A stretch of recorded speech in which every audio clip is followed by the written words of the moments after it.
Ready?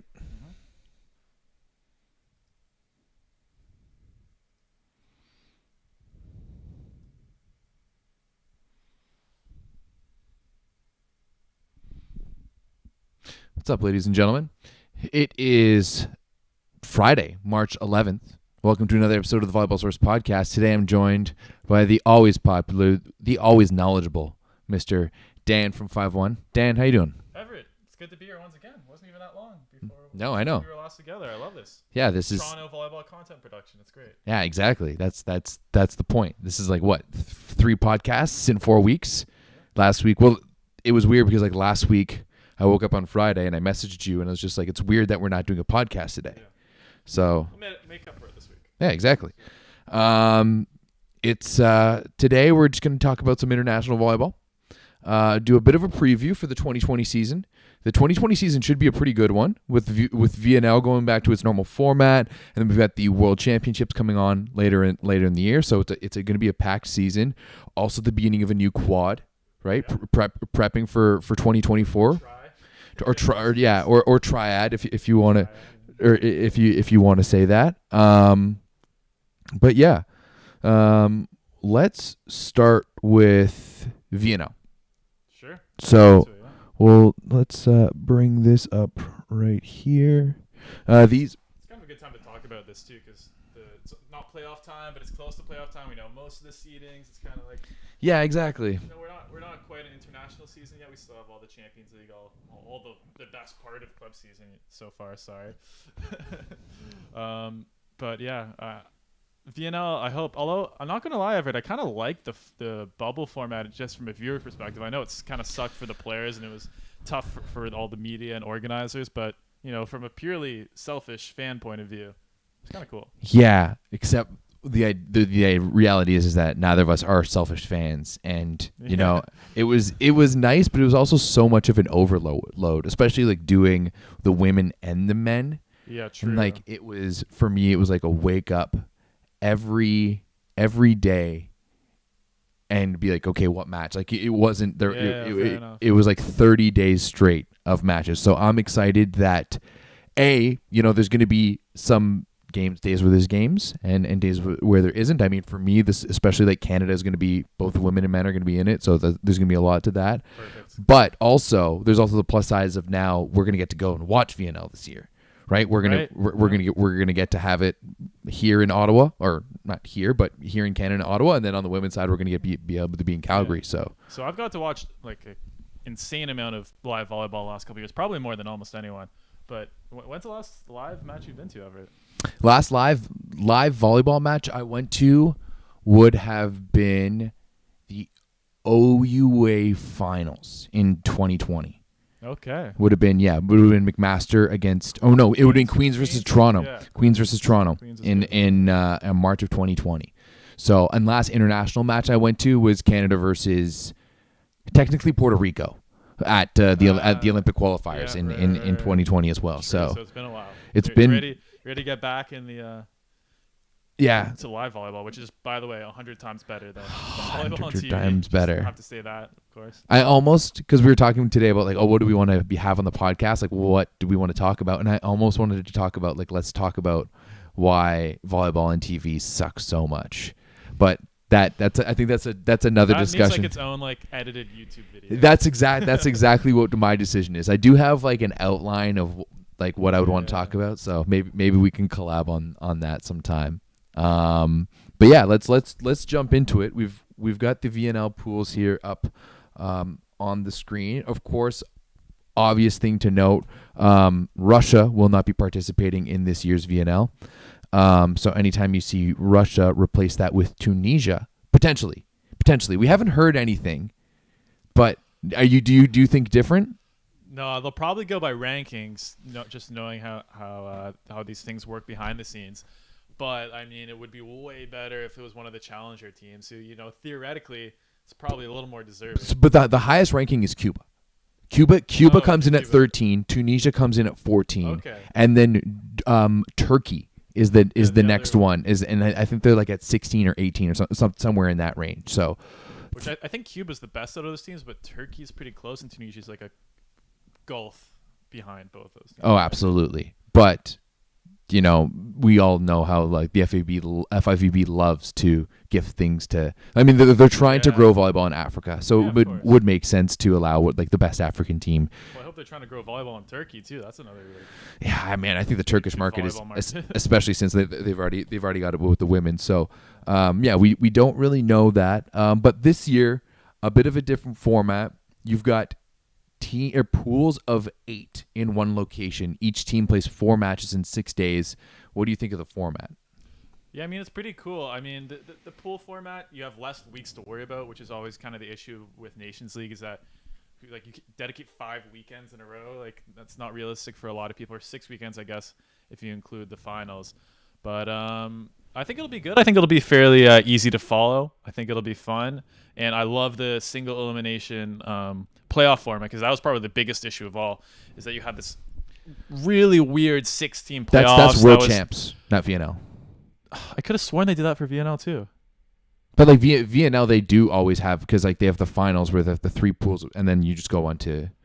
I thought VNL was two pools of 3 teams each, and then the top 2 teams from each of those 3 pools battled each other in like a 4-team playoff format. Well, let me look that up while you continue. Yeah. While I mean, that's how it worked. I feel like in Chicago when I went to the VNL finals in 2019, because there were 6 teams there, and they played a mini round robin. Yeah. For the 6 teams, 2 pools of 3 teams, and then after that, crossover in. But I think this is better, like 8 teams single elimination, or is it 16 team single elimination? That's what I'm trying to figure out. Either way. It's definitely not 16 teams, because the event is only 16 teams, right? Not So, everyone was on. I know that's what they just announced for World Champs for this year, which we can discuss in a little bit. But you get one more high stakes playoff game, which to me, and the issue with the two pools of 3 teams is that you got these weird games like 2 days before the finals or 1 day before the final that didn't matter, and these like teams will be playing their benches because they've already qualified or already not qualified for the final 4. So it got to this weird point where you had like you're right. There's a quarterfinals, semifinals, finals. Yeah, which is different from previous year's VNL. Yeah, no, you're right. My bad. No worries. I guess I should have known not to question you. To be honest, I should have known. Just because I love VNL, and I was there at the finals in 2019. So, do we know where the finals is going to be this year? No, not yet. Eh? No, but they usually announce them before this. So. Yeah, they do. I love that. No, I feel like they usually announce VNL finals like while VNL is going on. Really? Yeah. Maybe. I mean, if they haven't found a host by then, that's kind of brutal.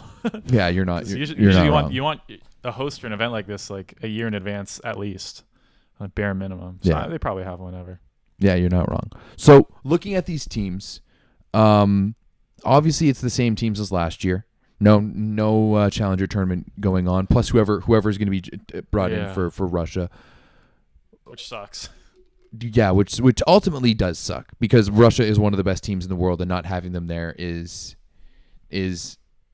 gonna lessen the quality for sure. Yeah. I mean, I guess it is nice for countries like Canada, who have one less big match to play, and it's gonna be an easier match, and yada yada yada. So we're obviously everyone's gonna see a bump up in the world rankings and stuff. So no China for the men's too.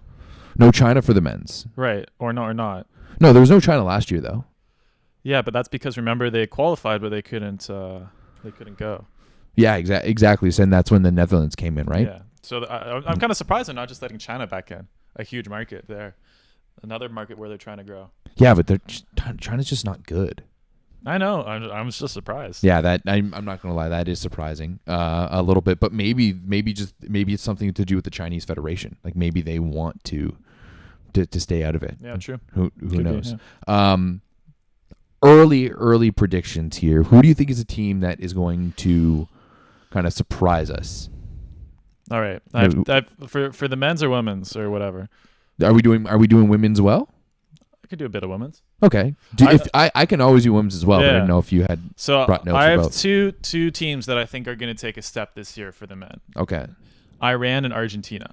Ooh, okay. Both. I mean, we saw obviously Argentina like with a bronze medal at the Olympics, which surprised people. I think one of the reasons why they won that is because their young guys were kind of like starting to put it together. We've known Argentina has had these great youth teams forever, but like especially like this Mateus Sanchez, Augustin Luzer, and then Bruno Lima playing that incredible Olympics and continuing his excellence in the French league this year. So I think they have like quite a complete roster. Like even if Luciano De Checo isn't there, even if Conte isn't there, even if Soleil isn't there, I still think they're good enough to place pretty highly in VNL. And kind of same thing with Iran.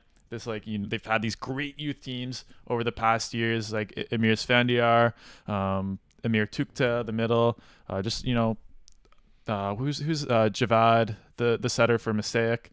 Yeah. I know who you're talking about. Yeah, they have a bunch of these guys, including like outsides and opposites who I'm forgetting right now. The one on Olsztyn who hasn't been able to play that much, Sadat. But they have all these players, a little young, but I feel like this is the year where they can kind of put it together, maybe move on from Maroof, move on from some of these older guys, and finally give the young guys a chance who I think are ready to prove themselves. Yeah. I do remember who is Sadat? Sadat's not the setter, eh? No, he's the opposite. Yeah, but I do remember watching Maroof with their younger guys last year. Yeah. And they would bring him in, and immediately, like in timeouts, he would go and talk to them, and it's clear that they're that handoff is happening. Yeah. I mean, I wouldn't be surprised if Maroof stays on for this till the 2024 Olympics, of course, because he is Iranian volleyball. Like, he's the man over there, and he was still pretty good, not his prime, but still pretty good. Yeah, I can definitely see that. I think this is the time that I think I've always seen a lot of parallels between Iran and Canada. And I think that this is the time that both teams are like graduating from the team that, I mean, Canada already kind of did it, but definitely like Iran is graduating from that team that brought them onto the world stage and that brought them into that top group. Because I remember it was probably about a decade ago. I think it was World Cup 2012, and that was Iran. Iran really started, like they beat Italy, they beat Brazil, they beat a few teams at the World Cup that year, and really starting to build that team. And that was the beginning of, that was the team that we've grown to love over the years, led by Maroof. And now it's that time for them to kind of make that transition to continue that legacy, and we'll see if this like next generation can live up to that or can be better. And I think in Iran's case, I think you're right. Yeah, I mean, still the big question is setter. I mean, they have the setter on Mosaic, but he still hasn't been playing like a ton. Still not, I wouldn't say like an A tier prospect. So we'll see how he plays. But yeah, those would be my two teams that, and honestly, I think if Cuba or Turkey like are the ones chosen, I think those two teams could finish quite well as well. Both of those teams are really strong, really young. And I really hope they play, because those are two like, okay, here's like the next generation of big players on the world stage who are going to be good, and it's a shame they're like Lopez, Yant, Legumgia, yeah, some great players there. How are you feeling about Slovenia this year? Are we going to see as strong of an outing from Slovenia? Right. So here's my one-eye predictions. Rok Mazic leads the VNL in scoring.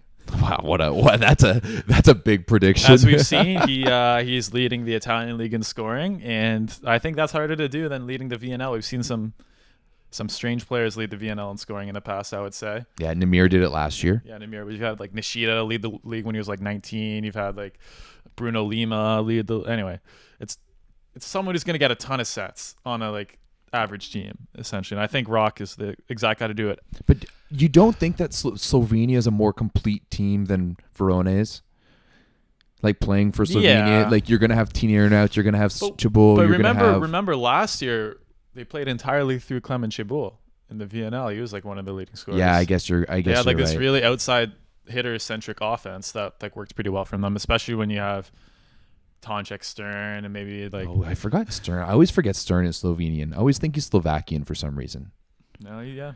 Slovenia is such a dangerous team, like so dangerous everywhere, and they just they get so little praise and recognition for what they do, but they're damn good. Yeah. See, my big concern with Slovenia is like after another silver at the European Championships last year. Like, is that core group of guys who's gotten them to the VNL has been their team for the past like almost decade with Tina Ernouts, Alan Payang, Dejan Vincic, all those guys, are they going to be like, are they in it for another run? Because I remember I talked to all these players at the European Championships last year, and a lot of them, I think they were on the fence. They're not definitively saying if they're going to go for another one, but another silver, like they were crushed. They were like, okay, we've gotten 2 silvers with this squad already in 2015 and 2017, and oh man, that 3rd silver is crushing. Man, but at the same time, when you think about it, like the logistics of a team like Slovenia getting 3 silvers in a row at the European Championships is bonkers. Yeah, right. Crazy. Is unreal. Like if you take yourself, it sucks to get 3 silvers in a row, but you won 3 silvers and you beat Poland 3 times. You know, like that's like they beat Poland every single time to get to that final. Yeah. Right. And every time Poland was expected to win, was the favorite, and they pushed through. So ultimately, I think, losing 3 times in a row like that sucks. But when you I don't look, think it was 3 in a row. I think it was 3 out of 4. Yeah, it was 3 out of 4. But still, you lose 3 silver, like use 3 finals. Like looking back, like that's major. With the fact that Slovenia is finishing above all of the other teams in Italy, in Europe. Yeah, and I love those guys. Like they were amazing to like talk to and work with. But especially like Alan Payek is like the nicest like player I'll ever meet. Maybe not Tina Arnaud as much, but yeah. Also, I think we had a good comment in chat saying, Tina Arnaud not doing so hot in Russia this year. No. He's been struggling, I think, spending a lot of the season on the bench and struggling, especially in attacking when he's in. So, I mean, he was already struggling like he's a great skilled player and brings a lot of leadership to the team, but you can tell like the legs aren't there like they used to be. He can't hit the angles. He's not the same dominant player he used to be, and I think we saw it last year when he joined Milano in the second half of the season too. Yeah, right? exactly. Yeah, where he's just not quite there just yet. So, the same commentator was made a comment about Italy taking a step forward, and I think Italy is going to be a massively fun team to watch with how they won European Championships, how all of those players have developed. I mean, Micheletto, Lavia, they're both getting a lot of good times. I think is going to be really interesting to see is the battle on the right side between Penali and Romano. I think that even though like neither, like Penali technically has more and he's technically on that depth shot higher, but every time Romano has been coming on recently, where's he at? He's at Milan. For Milano, like he does something, and he I mean, he's had a lot of opportunities because obviously Linus Weber was brought in is the starting opposite and given a lot of touches.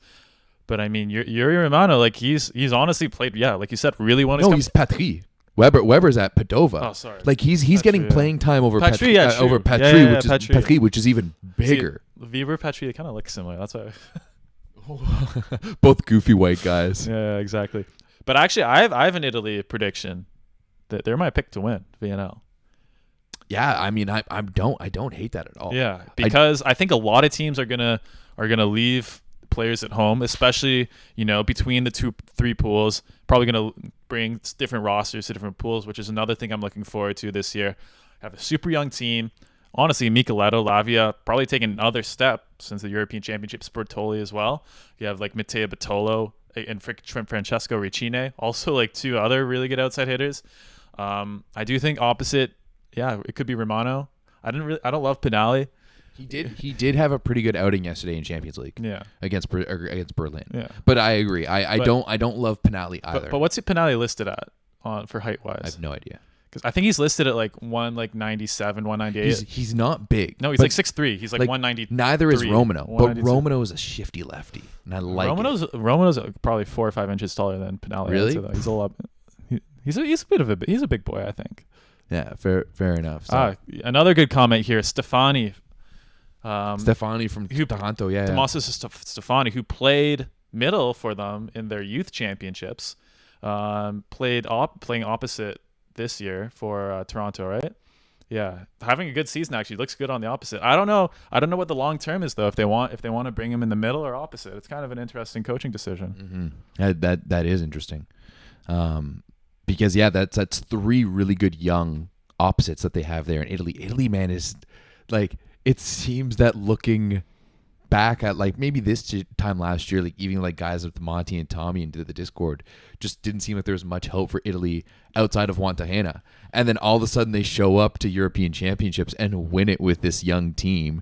and we all see them in a whole differently new light, but it's very supported. I look at that roster, even when you have Spertoli in there setting. Let's not even add the whole fact that you've got, like you've got a legitimate top 5 setter in the world in Gianelli leading that squad. It's a lot of fun. It's going to be a lot of fun to watch.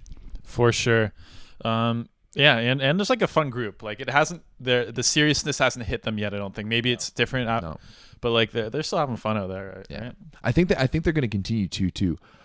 My question for you is, what do you think we're going to see from Poland?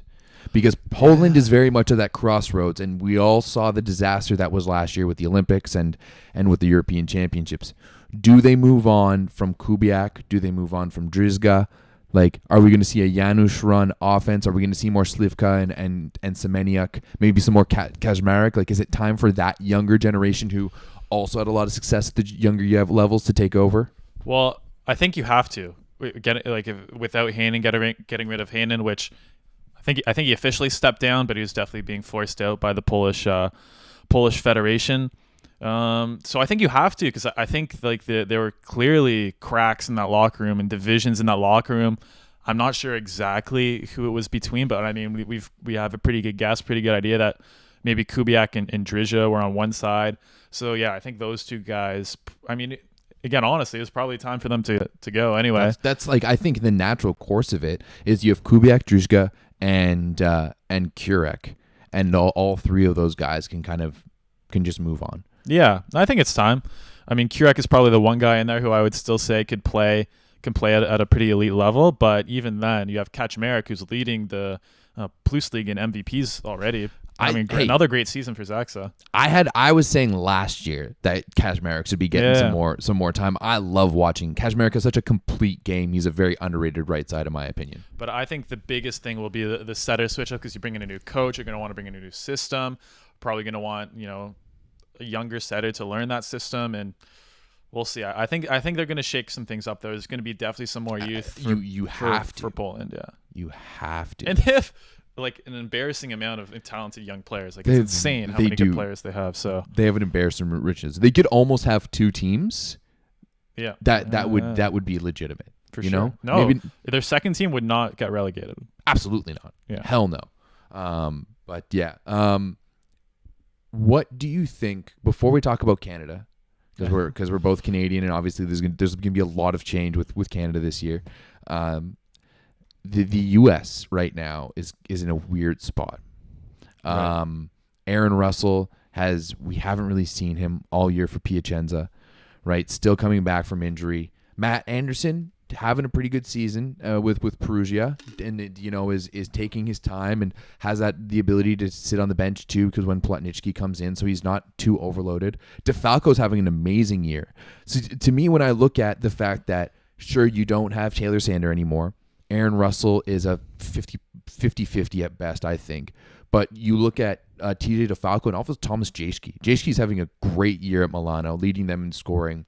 They've got 5th place, really solidly wrapped up. They're away from all the carnage at the bottom of the table.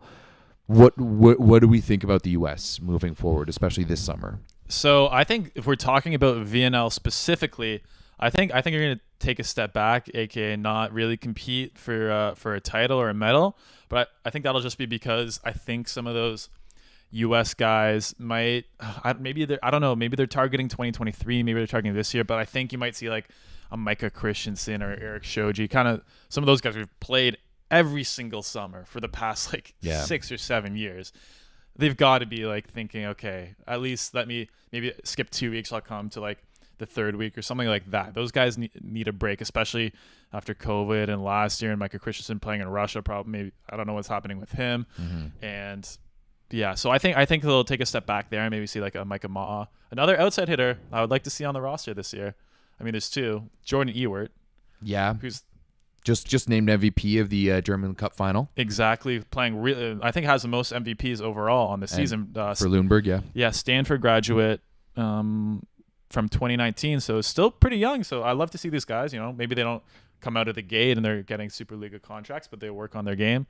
And yeah, maybe in the same vein, Cody Kessel has been injured a little bit, but still like Kessel's so much older. Yeah, though. so I would go with Ewert for sure. I would definitely go with Ewert. Like Kessel's like my age. Yeah, like he's pushing 30. He just seems like such a nice guy. He does seem like he does seem like such a nice guy, and I've only heard good things. And he's the son of a legend, coaching legend in the States as well. But I think I would rather see Ewert in there.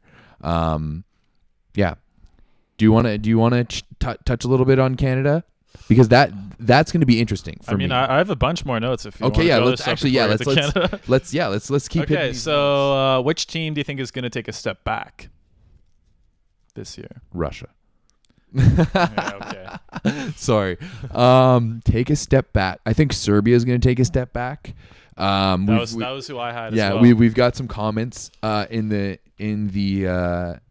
chat there about Serbia. I don't know who Serbia has coming up in the line, right? Like, yeah, not really like anyone. It's like who's the setter? Todorov. Yeah, they had the setter who was okay, but he's not really playing that well. But Podraskinin is now Italian. Is he? Well, like he's technically an Italian citizen. I don't know if that loses his right. ability to play internationally. Well, I'm pretty sure like CV wise, yeah, I think you have to have one maybe for your league. It doesn't necessarily you get rid of it for the league, but once you play for a different country, I think. Yeah. So, but yeah, I just don't know. Like, if you're in the chat and you know otherwise, let us know. Like, maybe there's some sleeper Serbian. I mean, they have like 8 opposites that are sick. All like ish sick. You know? I like Vucevic a lot. Yeah, where's he playing this year? I don't know. There you go. He's playing on. No, he's playing on the same club I think that Xander Kaczynski is playing at. I think Xander was like playing poorly, so they had to bring in Bozidar, I think. Oh, is this in Serbia? Because League. Xander's not there anymore. I think he's back in France. Okay. There was a whole bunch of stuff with that. Or he's playing, or he might be playing in Slovenia. That's fair. Never mind. He's playing in a Halkbank. Oh, okay.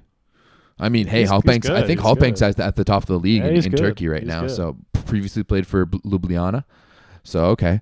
I still don't really see Serbia. I don't know. I don't know why. Petrashin and Lisinac, Atanasevic, and Jovovic. I think they're all gonna skip it. Yeah, that's my prediction. You're probably not wrong. Germany. Maybe seeing, I don't really know who Germany has right now. Like what they got, Ruben Schott and Karliczek, and Weber, and who's setting for Cisterna, or is it Cisterna? Jan Zimmerman. Yeah, Jan Zimmerman.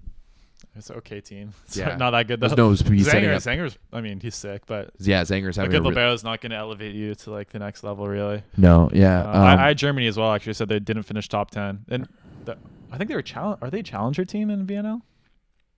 I don't know. It's Canada, Bulgaria, Australia. What's the fourth one? I forgot.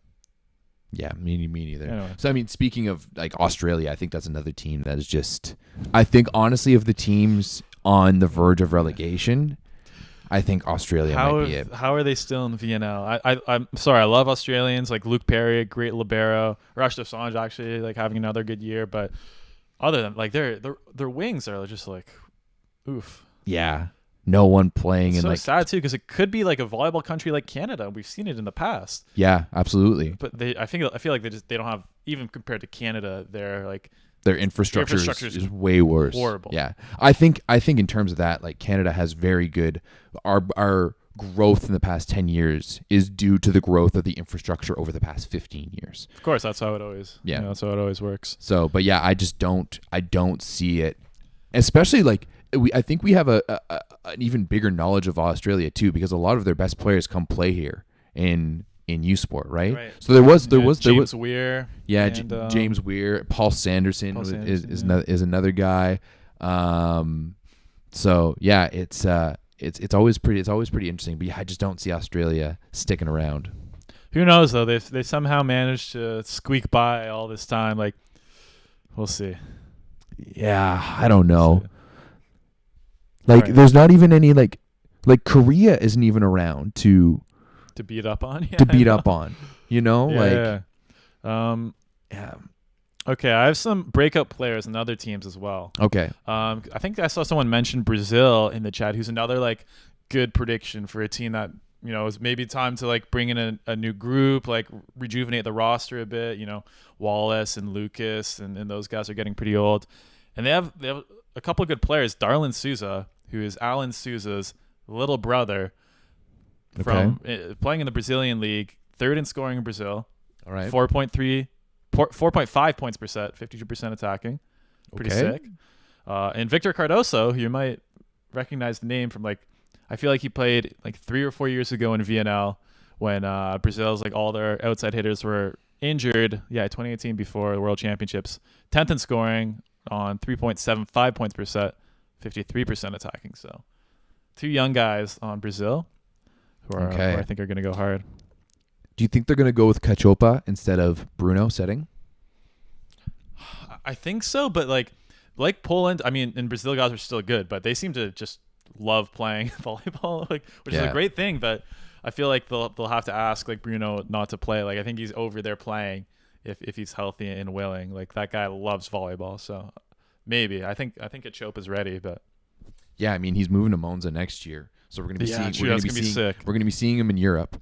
But it seems it's weird because Cachopa, other than at Sada Cruzeiro, like it just seems like he's always been like at Sada Cruzeiro, he's always been that like next up guy. Like I remember when he used to come to Canada with his junior teams, and we used to commentate their games. And there's even times when he wasn't even on the court, but you could tell that like everyone, like he was the leader of that group. But I don't know,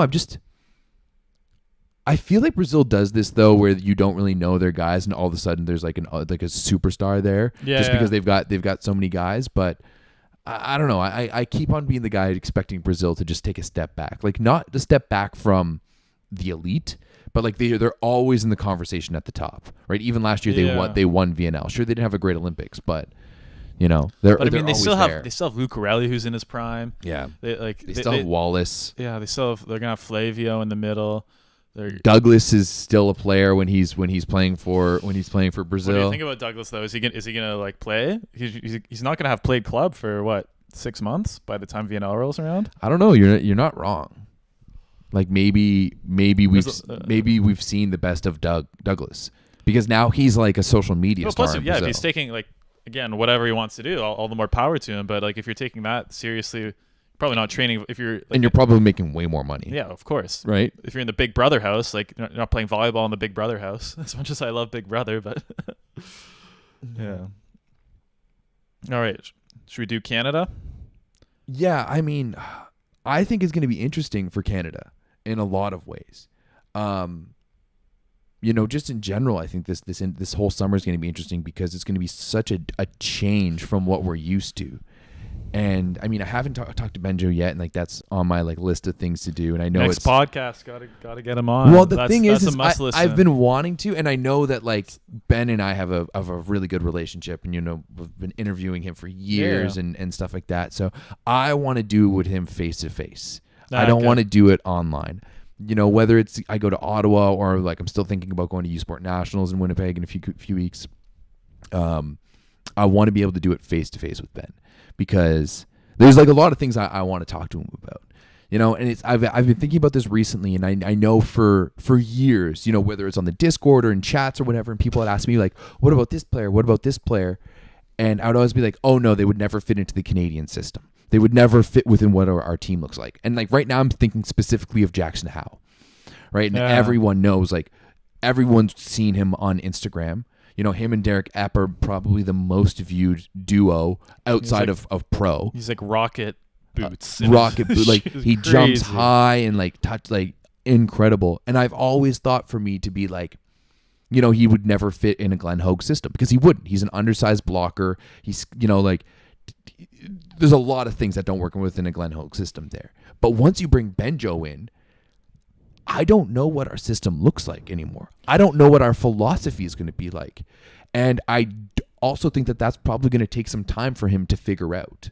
And you know what? I've seen this on a micro level with him where generally for them, the first set is usually the worst.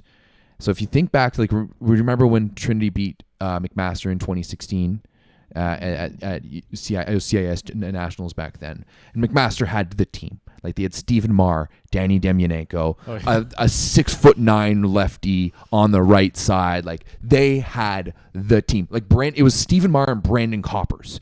Like, you have three guys who would, like, later suit up for Canada on and that Andrew team. Coker, right? Who's didn't go pro, but he's still like he was a pretty good setter. Absolutely. And at Mac is at home. Massive crowd. It's a packed gym. It's loud in there. The Burge is a difficult place to play on. And McMaster stomps them. There's 100% you were. I was commentating it. Max stomps them in the first set. And I just look down the bench, and Benjo is like crouched down, scribbling hard in his notepad. And I think that his ability to take the punch and then jump back is going to be interesting. Because I think that there's going to be a transition this year. I think that, it's going to be a hybrid. Like, they're used to playing a Glenn Hogue style of play. And I think Benjo is going to build on that. But it's going to take some time to build. Yeah. And, I mean, at a macro level, I don't know if 3 years is going to be enough.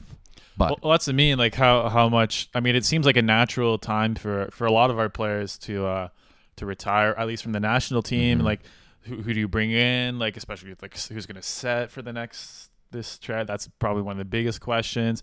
You have like the middles there's questions at almost every single position except for probably Eric Lepke and potentially Stephen Marr. But like, yeah, I mean, I think I'm excited too. Like, I feel like it's gonna be more creative. I mean, you see some of the stuff they run in Trinity to Western. It's like, man, like this is really exciting volleyball. Like, they're not afraid to try like a lot of cool transition sets. Mm-hmm. The middles are running tons of different routes. Like, they're playing so much with the back row. I'm excited to see the style because love Hogue, like the amount he's done. Number one legend in Canadian volleyball, but like it is a bit more of a plodding offense, a little slower, a few more high balls, that kind of thing. Very safe. So we'll see. Hogue was, and I think this is where his benefit really is he has that ability to take a team from like here to here. Right. He has that ability to build that base that is fundamentally strong. And not only has he done that with the national team, but he's done that with the entire system, right? Like, the entire Canadian volleyball system is based off of Glenn Hogue's philosophies, right? Mm-hmm. So, and everything has blossomed from that. So that's a huge thing. But, you're bang on when you talk about how varied Trinity's offense is and how he's willing to look at different looks and different players. And the reality is that, like, like, we're not a hang and bang team. Like, we're not going to have guys who are just going to bang balls for us. Like, we're not like the Americans or Poland or stuff like that. So we're going to have to play a kind of hybrid style. It's going to be very interesting to see what Benjo comes up with. And I think it's going to be like VNL this year. I think is going to be crazy because I don't think we're going to see guys like Nick Hogue. Obviously, Gord Perrin is gone. I'm sure Graham Viagrass is going to take some time off. Ban too, probably. Ban has been injured all year long. So why not? Why not take some time off with that? So, yeah, I think this year is going to be very interesting for the Canadian national team. Well, I think it's going to be very revealing too. Yeah. Because as it stands right now at this moment, like, I don't see a path to a medal at anything really for the next like 2 quads. 2 quads? I don't see it. If you see it, tell me the path right now. The only way I see it is if the offense like works super well with Benjo's new system. Like, Lepke figures out. Lepke's like the go-to scorer, hitting like close to 50% efficiency. But I don't know. I don't see it, especially with the setting question right now. Like, maybe I guess by 2028 could be quite good. But like, what's the roster? What's the roster that wins a medal in 2028? In 2028 or 2024? Okay, whatever. 2024. I don't like. The reality is, I don't think that. I'm not going to say I don't think a medal is possible because the reality is anything is possible. Like, we could go on another run like we did in 2017, right? We can beat big teams. And once you get to that level, like, it's just like on paper. Can maybe we though? Because that run in 2017, in hindsight, was a lot due to TJ Sanders just like setting absolutely like way better than he ever has before since. I mean, yeah, that was the peak TJ Sanders, and then his back went out, and it's just through no fault of his own. No, absolutely not. It's I've obviously talked to him about it. You can go back on this channel I've watched and watch watch that interview, right? But yeah, it's gonna be very interesting to see what kind of happens with the Canadian national team over the next little bit. And VNL, I think, is gonna be an interesting go, and especially since we get to see them in Ottawa. Well, another thing is, like, I've been kind of asking people around, like, okay, who are like the 18, 19, 17-year-olds who are like coming through the Canadian system, because I've been away from the country, and with COVID is canceled, youth sports and everything. So, like, I have no idea, like, if we have good prospects, what our youth teams look like to a certain extent, because that, like, what was our U21 team didn't really do that hot. No, they didn't. The last but like last year was so difficult. Like they hadn't competed with each other. They hadn't competed in such a long time compared to some of those other guys. Yeah. So I don't know. It's definitely going to be interesting. I think that unfortunately COVID has affected us the most. You know, with all of the shutdowns and the lack of pro leagues and everything else. You know, it sounds like, just from talking to people, that there wasn't the amount of shutdowns that they had that were there. Well, you think about Italy, Poland, France, like all these players were, especially the youth players, were practicing this entire time pretty much. And our best couldn't, right? Yeah, exactly. A few guys at with the at the NEP and stuff like that. But my question for you, and we've had people bring it up, but I think we're gonna see, like, I can't wait to see what happens with Benjo and Siobhan Vernon Evans. And it could go either way. No, I think he's going to be the coach that, like, now it's figured out. I 100% so. I think so too. But one of my only concerns, and it's not even a full concern, with Benjo taking over the roster, is how many of his former athletes are on the team. And are we going to, because, like, when you think about it, like, I think it's going to be all Trinity Western guys, and there's going to be like a Trinity Western versus, I mean, they probably already have that on the team a little bit. Maybe. I don't know. You know about it. You know this. I haven't been around them in a couple of years, though, so I don't really know the dynamic anymore. And I don't, like, for me personally, I do not know what the dynamic of this team looks like without Gord Perrin. I have never seen, and like up close and personal, like, I've watched, like, before Gord's time, but since my first event with Volleyball Canada back in 2011, Gord has always been there. Yeah. And Captain Canada, right? So what does that look like without Gord Perrin? So I think it's going to be interesting. There's going to be a lot of question marks. I think that now all of a sudden the chances that we see Jackson Howe wearing a Team Canada jersey have just skyrocketed. And I would love to see what that looks like. I don't know if his game translates to an international game, but I think you have to with the highlight reel plays that he puts out, and especially playing with a guy like Epp too, potentially. And really, who, like, after Van Berkel, Vigrass, Schwartz? I mean, who's the middles after that? It's Danny Demyanenko. Demyanenko got a few runs. Maybe looking at, like, Pearson Ashenko at Lindbergh, another Trinity guy. I guess Danny's probably next, but Jackson definitely has an opportunity here. George Holborn, maybe, but I don't know. Like, he played in Austria this year and had to come back with an injury. Yeah. So you're not right. But the thing is, for me, and where my hope with that is that Trinity has always had the best middles. And I remember talking to Benjo once, and we were talking about recruiting, and I was just like, "Oh, you're just recruiting all the best left sides in the country." And he goes, "Actually, I recruit middles first, because that's where you center your offense from." So I think that, I think we're going to see him start to feature the middle a lot more. But you're right. It's going to be interesting to see who does that come from. If you're talking about purely attacking, you could do a lot worse than Danny Demyanenko and Jackson Howe as your attacking middles. You might get roasted in the block. But yeah, that would be the smallest blocking duo in the world, but it would have a really high attacking efficiency. You're not wrong. But because if you go back to the right side conversation, like, he knows exactly what he's getting out of Sclater. Right? Yeah. Whereas obviously Siobhan is going to be a little bit more, but, like, I don't know. I'm excited. I think Siobhan's a better player than Sclater, and I like Sclater, but Siobhan, We'll see. He got a lot of reps in Japan this year. He's been doing well in Japan. Yeah. So he's a good play. He always I feel like he's played better in club than for Canada the last few seasons. Well, that great season with Ravenna too. Excluding last season with Perugia, where he got that was now okay. But now see what Heinen is capable of, right? Like, but this is what I was saying all last year. Yeah, true. It was just like I was a broken record on this. I felt like he was getting gypped last year. That he was not given a fair shake, and Heinen, because we saw it. Like, they brought in Massimo Muzai, who's like a lefty version of Schwann. Yeah. And in those like tall, gangly, younger opposites, who are like the Patch Poletayev, Muzai, and Vernon Evans, who are all in that group. Sure. And couldn't set the ball to him.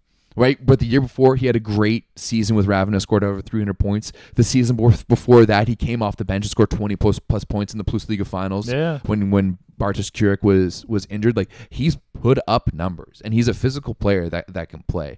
Right, he's third in points per set right now in Japan, behind Padar and Kurek. So like, well, I hope he's had a great year over there. Made some good cash, ate some good food, and he's ready to go. Yeah.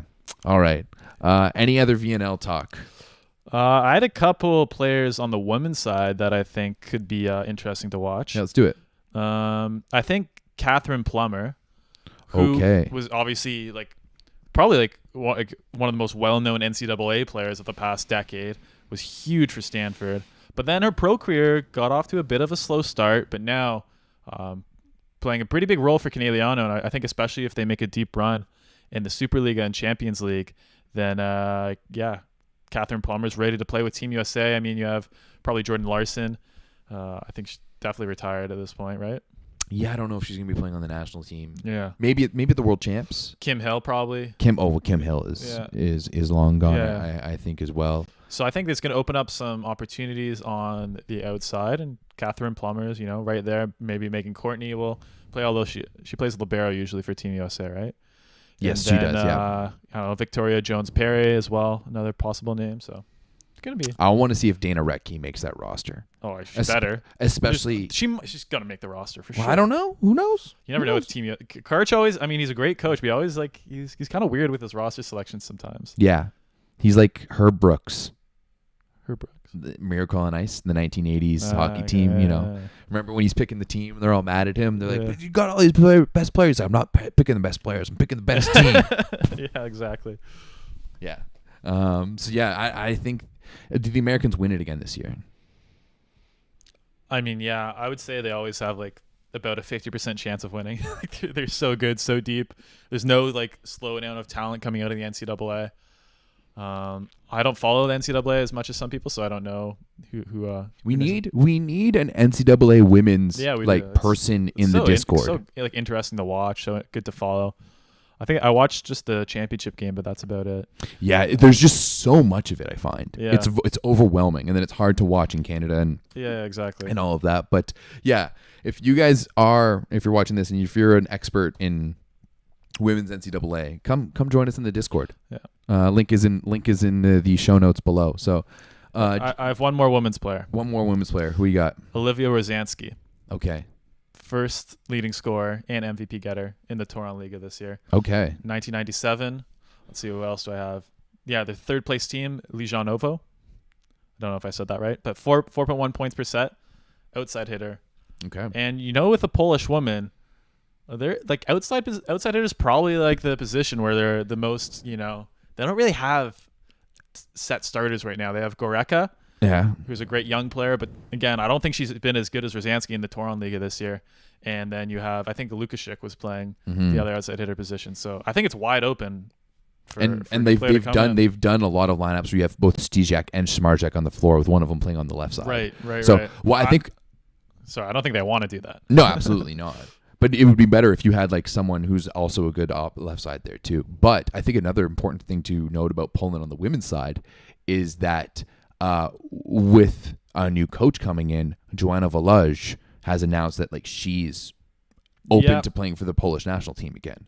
Oh, really? Okay. I think that's what I've been hearing, right? Yeah. So if you want to bring in Volej to that team, I think Poland is a much different team. I'm not on Rob's side that Volej is like the best setter in the world. She's close though. She's close. She's up there. 100%. She's up there. But yeah. And she's also really huge for like team chemistry. Any team that Volej is on, and I've met her before and talked to her before. She's just like the nicest person. Like everyone on her teams love her, whether it's Caneliano or the Polish national team. Like she is like the epitome of like a locker room leader setter. So I think that's like another important thing. That's definitely good to know. We have a question here: Abogu, Washington, or Retke in the middle? I think you have to go Abogu after the last 2 seasons she's had, being like the number 1 blocker. I think in any league she's played in. Second, Washington versus Retke. I think you can't go wrong with either player, but I think Retke, given the season she's having, honestly, I think I wouldn't be surprised if we didn't see Washington on this roster. Yeah, I think Washington is the odd. Because like she's like, I think so that she's good and she'll be in the running for the world champs.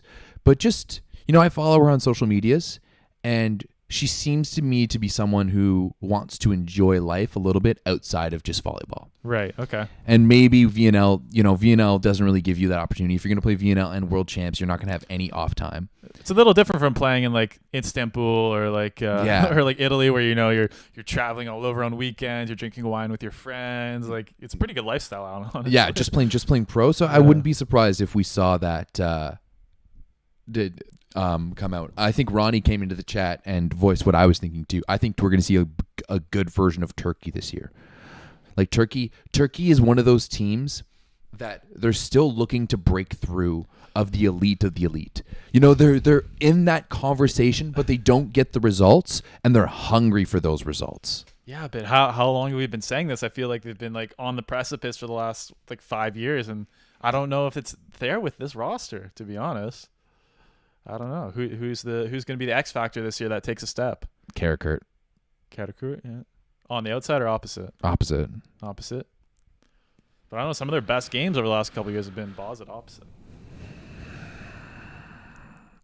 In the Tokyo Olympic qualifiers, yeah, Boz went off. I gave her the MVP award. Did you pick that? Maybe. Okay. Yeah. I think Turkey's always going to be an interesting team to watch, and that they're always there, but I would like to see them break through. And that's why I think that, like, especially in a year where you've got the World Championships later on in the year, that they have that chance to. Yeah, I mean they're a good team, but I would say they're still a secondary contender to me. Yeah. Any thoughts about going to Calgary? Go watch them play. USA, Turkey. I am going to Calgary. Are you? Not then though. In April. What are you going to Calgary for? Grandparents. Oh, okay. Yeah. Well, then do you want to go back at the end of June? Maybe. Well, I'll check my schedule. I mean, well, we should make it happen. Well, I want to go. I definitely want to go. Yeah. Calgary's a good, nice city too. Calgary is low key a great city. Yeah.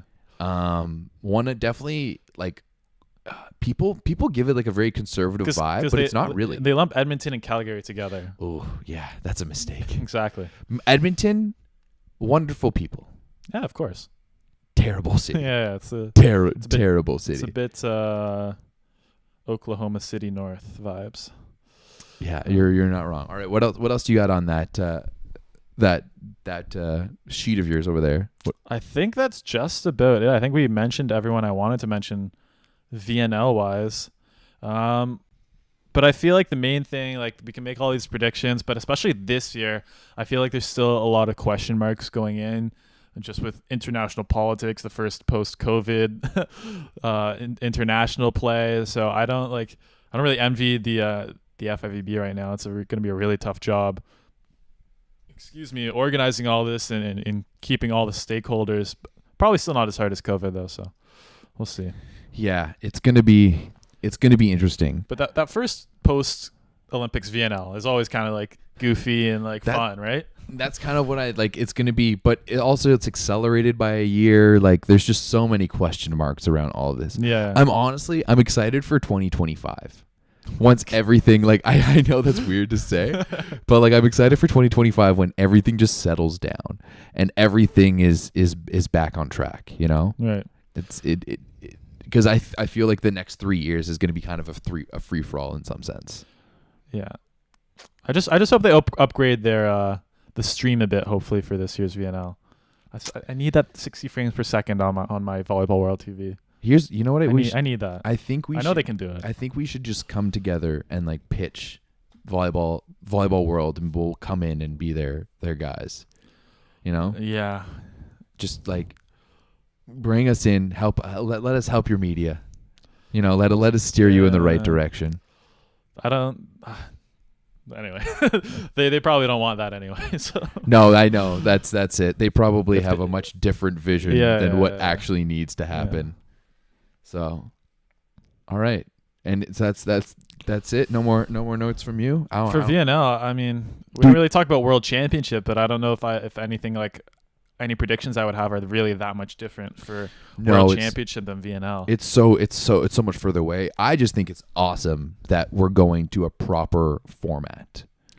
You know, the thing about the volleyball formats, like really, and I know like the format isn't just for the fans. Like they're probably taking the teams and the hosts probably has the biggest the reality say in the format. The reality is that I bet you the reason that they're changing the format is because you're cutting the tournament time in half, right? Because you're not doing the pool and then the repool. And then was it like 2 repools? It was like pool, repool, then finals. Yeah, because I think they did for the first repool, then the final 6, similar to VNL. Anyway, it was so long ago, I can't remember. But yeah, I can't believe that format. Like you could put it in like a meme post of that. Like this is the like you can't do this to fans. No, like, no one understood. Even you and me. I remember like talking about it at the time. We're like, okay, this goes here and that. Like there's just so much uncertainty, and you know you could tell that just like 3 boomers in a jumpsuit, you know, a trench coat, were just like in a boardroom one day being like, how do we increase volleyball? Oh, we make more games, you know, like more matches means more money and more viewership. But you know that the reason that they cut that down is because you're just cutting down on like hotel nights and everything else, because they're going to be having to like, you know, slap this together. Yeah. Oh, and I can't believe they have to throw this together, and like how much planning there is to do. I don't envy them at all. Like as much as we criticize them, like that's actually a really hard job. But we'll see. I'm sure there'll be countries like coming in to host. It's a pretty big tournament. I think it's going to be still a pretty financially rewarding tournament for the right countries. Mm-hmm. Not for every country, but for some. Yeah, I've so far I've heard of one bid. I heard of a bid of Italy, France, and Poland coming together. I mean, that would be good. I've done events in France and Poland, and both like, very professional with their federations are very good. Then we know that obviously Italy does. You know, they have the best league in the world. Sorry, I've worked with the Italian federation too, I think. So they're good as well. Well, I did super finals in Verona. Oh, so I don't know if it wasn't as much FIPAV, but a couple of guys were there. Yeah, I'm just ecstatic that we're going to a regular like a round of 16. You know, it's gonna be like pre-quarters, quarterfinals, semifinals, finals. I'm interested to see if that's the actual bid, Poland versus Italy, for who gets the finals. Mm-hmm. If we were going to this way though, I wouldn't mind seeing it like having pools of 6. Because we have 24 teams at the tournament. True. So it's 6 pools of 4. So I wouldn't mind seeing 4 pools of 6. Each team plays 5 matches in pool play, and then you go to that'd be good. Then you go to the round of 16. Yeah. That's I wouldn't mind that. The thing that's frustrating about this format isn't that hard. Like no, it's not a hard thing to do. It's really not hard. Just simple pool phase, playoffs. That's it. That's what every league in the world does. Yeah, absolutely. Why don't make it weird and complicated? No. Just I feel like it's because football, like European football, has some weird formatting stuff as well. Like what? Like they have the Champions League 2 home games, like home and home, don't they? And they have like the qualifiers for the World Cup are kind of weird, where you're also calculating point. I don't know. Yeah, but like we're not like sure, like the aggregate score for Champions League, I could see how that's a little bit weird, but it's been going on like that forever. But like the UEFA Championships, like UEFA every 4 years is a straight up tournament, right? Nothing strange about that. Yeah. So I don't know. Formats is All right. Anything in the chat before we finish up here? Let's see, Ronnie, Everett and Dan, what do you think about 2025? I mean, if we are alive, what tournament will we have in the fall, or just only VNL if we are alive? Good point, Ronnie. Good point. Honestly, I don't want to see the World Cup come back. Get rid of it. No, yeah. Get rid of the World Cup. It was just an event that was gifted to Japan. I seriously think VNL should be every odd year, with Olympics and World Championships every even year. For me, like that schedule is. You have one national team tournament every year, which is still like more than a lot of sports ask. Yeah. You have like VNL is probably a bigger deal because you're only doing it every 2 years. Yeah.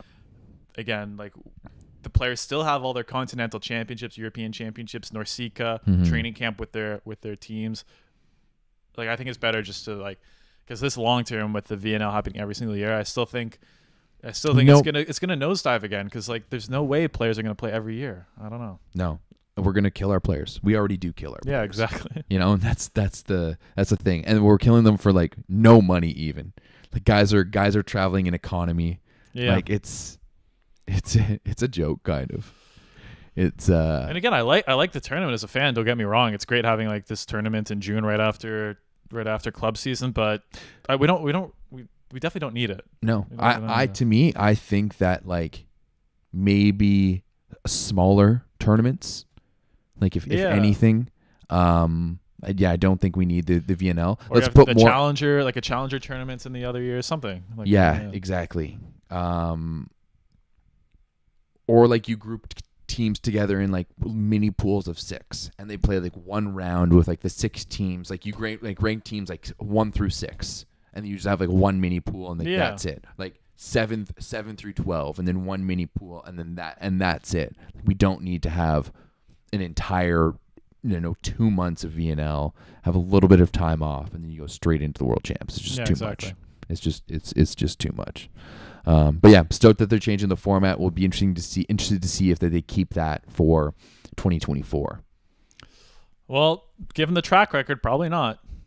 Or not 2024, I guess. 2026. 2026, yeah. Because I think they change it almost every time, essentially. Volleyball. Always changing the stuff we don't need to change. All right. Anything else from you? Nope, that's it. Cool. That's it for me. Good podcast. Yeah, good one. Let's go drink some beer now. Guys, thank you very much for tuning into the Volleyball Source podcast. Make sure to check out the 9x9 on Tuesday nights with myself and Rob St. Clair. Do you have anything you want to shout out, promo? Just if you aren't subscribed to 5-1 Volleyball Podcast, check that out. A lot of the same discussion as we had today, and also my YouTube channel, which hopefully I'll make a video for soon. Yeah, I'm waiting for it. I'm waiting too. I'm waiting for it. Also, finally, if you're not a part of the Discord, go into the comments and links down below. There will be a link to the Discord there. There was one guy who was asking for it before, Johan Tiro, but I'm pretty sure I saw you come in earlier. J Tears. I'm gonna guess that's you. Yeah. So come hang out. We got over 300 people. 300 great volleyball fans talking volleyball all day long. Literally all day long. So cool. All right. Peace, guys. Have a good one.